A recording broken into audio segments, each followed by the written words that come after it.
Қайырлы күн қыздар, бүгін сіздермен қолжетімді заттардан дайындалатын пиццаның рецептісімен бөлісетін боламын. Бұл пиццаның тағы бір ерекшелігі ешқандай сыр қосуды қажет етпейді. Үйіңізде сыр бітіп қалған жағдайда еш қорықпай, қысылмай жасай аласыз.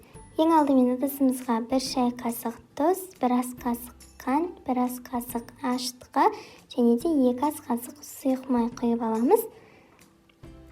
Үстінен 1 стакан жылы суымызды құямыз. Менде стаканның көлемі 300 мл шамасында.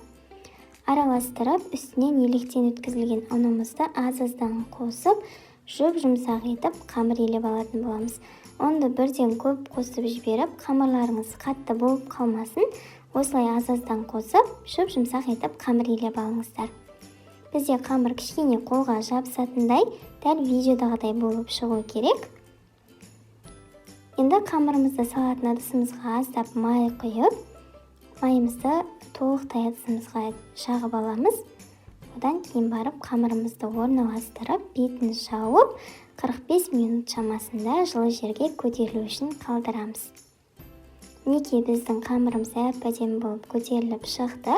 Мен қамырды 2 бөлікке бөлемін, себебі мендегі табаның көлемі 36-37 сантиметрдей шығып қалады. Сіздер де өз табаларыңыздың көлеміне қарай қамырды 2-ге немесе 3-ге бөлсеңіздер болады. Неге қараңыздар, жаңа майлағанымыздың арқасында ыдысымызға ешқандай қамыр жабыспай, ыдысымыздан әп-әдемі болып түсті. Осылай қамырды 2-ге бөліп, суалаша жасап, бетін жауып 5 минутқа қалдырамыз. Енді табамызды төңкеріп, майлап, қамырымыздың бір бөлігін алып, осылай қолымызбен жайып алатын боламыз. Оқтаумен жайсаңыздар да болады, бірақ қолмен жайған ыңғайлы. Соус үшін кетчуп және де аздап майонез қолданамын. Кетчупты томат пастасымен алмастырсаңыздар болады. Екеуін араластырып, толықтай барлық жеріне бір тегіс етіп жағып алатын боламын. Салмас үшін шұжықты пайдаландым. Сіздер кез келген салманы пайдалансаңыздар болады. Шұжық, картоп, қызанақ, өз қалауларыңыз бойынша кез келген салмамен жасай бересіздер. Дайын болған пиццамызды 180-200 градуста қысып тұрған пеште 10 минуттай пісіріп алатын боламыз. Пиццамыз дайын болам дегенше сырымыздың орнын алмастыратын сұйықтығымызды дайындап аламыз. 2 дана жұмыртқамызға 4 ас қасық шамасында майонезді қосып, жақсылап араластырып аламыз.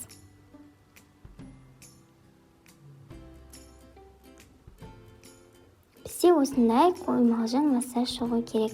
Енді 10 минуттай пешімізде піскен пиццамызды алып, жаңа ғана дайындаған сұйықтығымызды пиццамыздың бетіне құйып шығатын боламыз.